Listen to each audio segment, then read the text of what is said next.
In celebration of the World Environment Day, the Ministry of Environment and Forestry has organized several virtual meetings to sensitize the private sector on the importance of EPR regulations.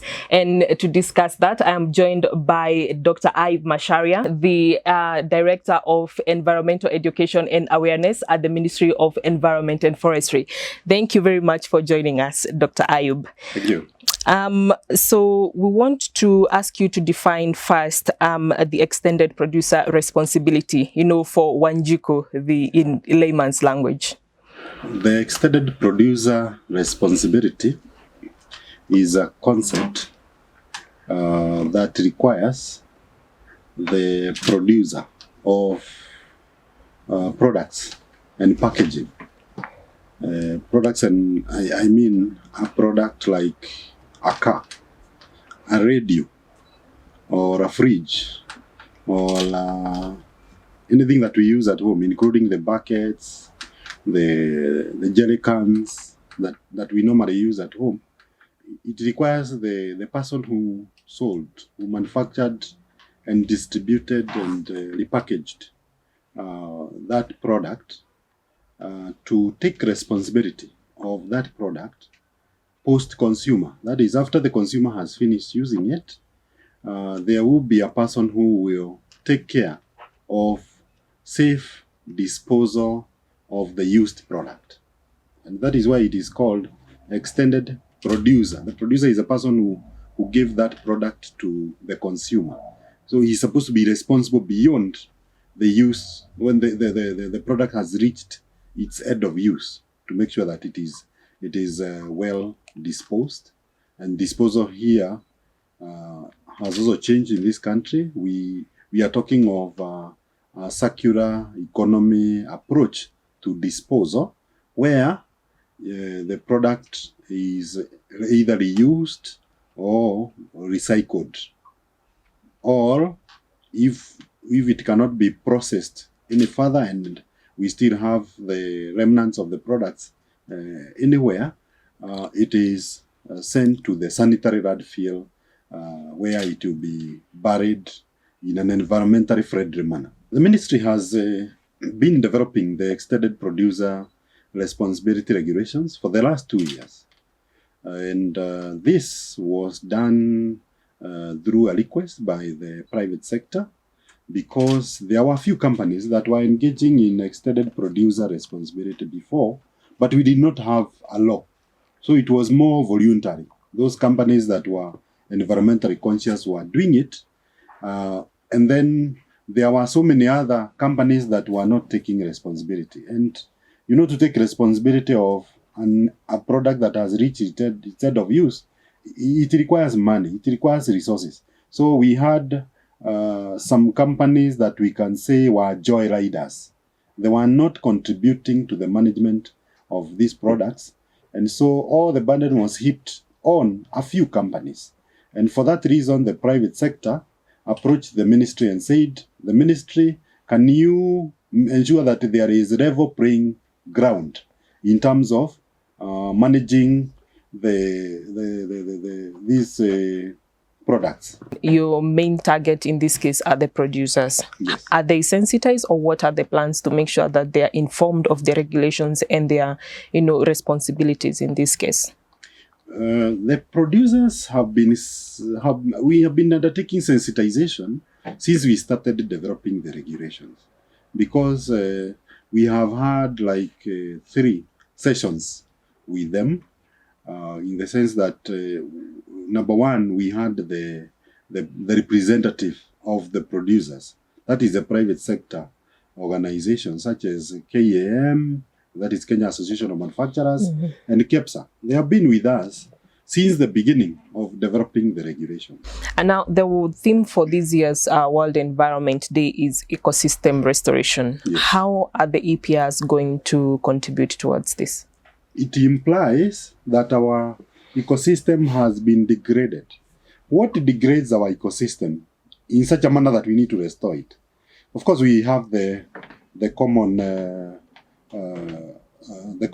aspects of degradation that we normally talk about. That is like deforestation, And then we have the other one called pollution. If you look at pollution, what kind of pollution do we have in Kenya? We have pollution by this packaging and the products that can actually be recycled. So, this without the regulation, not many people are concerned about these products. So they use the consumer took whatever was useful to him or her, and then the packaging was just thrown into the environment. True. So now we are saying that the consumer, the producer has to take charge of this packaging. What this means is that there will be investment in collection of the products and packaging. There will be investment in making sure that the producer releases to the market only environmentally friendly products. That way, we are contributing to, number one, making sure that we don't have materials that are not recyclable. The materials that will be produced now, they will have value. They will be materials that Wanjiku, the common mwananchi, can collect and then take to the recycler, and the recycler will be demanding those products because the industry would like to use them to make new products. So this regulation will make sure that there will be money set aside by the producers to make sure there is collection, proper transportation of these products and packaging, and the material will go to the recyclers where it will be processed to make new products. That way, our contribution to ecosystem restoration is that there will be fewer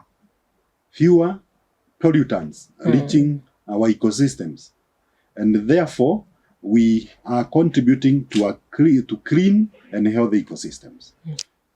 This regulation, combined with the Sustainable Waste Management Policy and the Sustainable Waste Management Bill, which were passed by Cabinet on 25th of February 2021, are game changers because the policy promotes transition in this country from linear to circular economy.